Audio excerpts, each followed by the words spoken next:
વાત જ નહીં થાય રવિની વાત તો સિદ્ધપુરમાં થાય. ખાલી મુદ્દામાલ રવા દેજો 2 મિનિટ.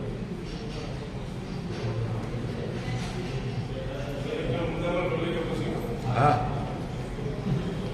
પછી લઈ લે.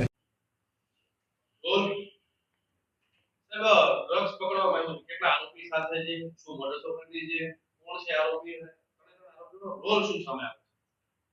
ગઈ રાત્રે અમારી ટીમને જે બાતમી મળેલી એના અનુસંધાને નારાયણપુરા વિસ્તારમાં રેડ કરતા 6 આરોપીઓ ડ્રગ્સ સાથે ઝડપાયેલા છે, જેમાં મુખ્ય જે આરોપી છે એ મોહમ્મદ ખાન પઠાણ જે જાવરાનો છે અને એ પ્રતાપગઢથી ડ્રગ્સ લાવી અને અહીંયા મુસ્તકીમ ઉર્ફે ભૂરો તેને ડ્રગ્સ આપી અને જે આ નારાયણપુરામાં જે જિગ્નેશ પંડ્યાનું જે મકાન આવેલું છે ત્યાં બીજા અન્ય 3 પેડલરો મોહમ્મદ એઝાદ, અબરાર ખાન અને ધ્રુવ પટેલ આ ત્રણેયને ડ્રગ્સ આપવાના હતા.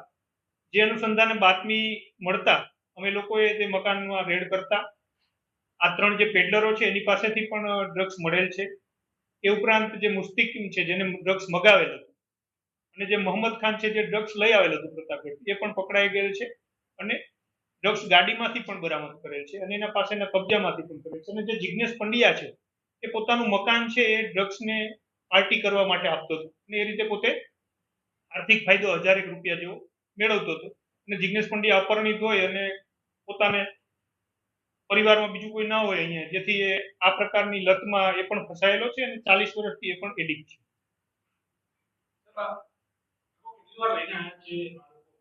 હાલ જે પ્રાથમિક પૂછપરછ છે એમાં 3 વખત અગાઉ આવી ગયા હોય એવું મળે છે.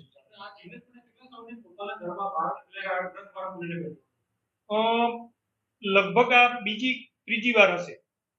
એને પેલા એવું મને જે પ્રાથમિક પૂછપરછ છે એમાં જણાય છે કે ભાઈ પોતાના ઘરે મિત્રોને બોલાવી અને દારૂની પાર્ટી કે એવું કરતો હતો, પણ ડ્રગ્સની પાર્ટી કરી હોય એવી આ ત્રીજી વાર જોવા ના. પ્રાથમિક દ્રષ્ટિએ હાલ કોઈ મહિલા ત્યાં ડ્રગ્સ લેવા આવતી એવું જણાયેલ નથી.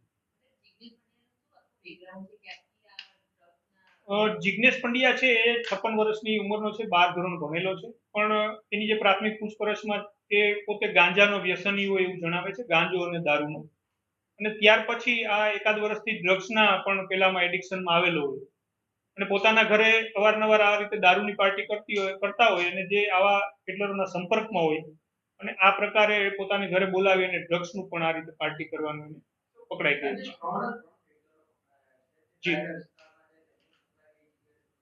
આજે 3 પેડલરો પકડાયેલા છે એ મોહમ્મદ એજાજ છે એ ગોળ લીમડા પાસેનો છે, અબરાર ખાન છે એ જમાલપુરનો છે અને ધ્રુવ પટેલ છે જે એ નારાયણપુરા વિસ્તારનો છે અને લસણનો વેપારી છે, પણ પોતે એડિક્શનમાં હોય અને એટલા માટે થઈ અને લેવા માટે આવેલું. હા, આમાંથી 2 જે છે એ અગાઉ મારામારીના ગુનામાં પણ પકડાયેલા છે અને અન્ય જગ્યાએ પણ એક હથિયાર ધારાના કેસમાં પણ પકડાયેલા છે. મારામારીના ગુનામાં અબરાર છે જેની ઉપર 3 મારામારીના ગુના છે, એક જુગારનો છે, તળીપારનો છે, અને મુસ્કિમ છે એની ઉપર પણ મારામારીના 2 ગુના છે અને હથિયાર ધારામાં સુરતમાં પકડાયેલા.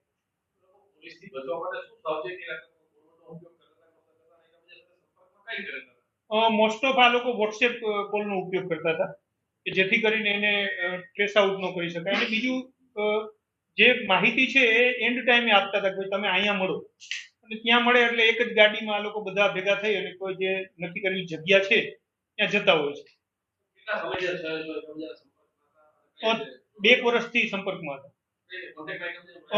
જે મોહમ્મદ ખાન છે જે મેઇન આરોપી જે આપણો ડ્રગ્સ પ્રતાપગઢથી લઈ આવેલ, એને કોઈ મેરેજ ફંક્શનમાં મુસ્કિમ મળેલો અને મુસ્કિમ ત્યારથી એના સંપર્કમાં અને આના પહેલા પણ 2-3 વખતે અહીંયા માલ દેવા માટે આવી ગયો એવું જણાય છે.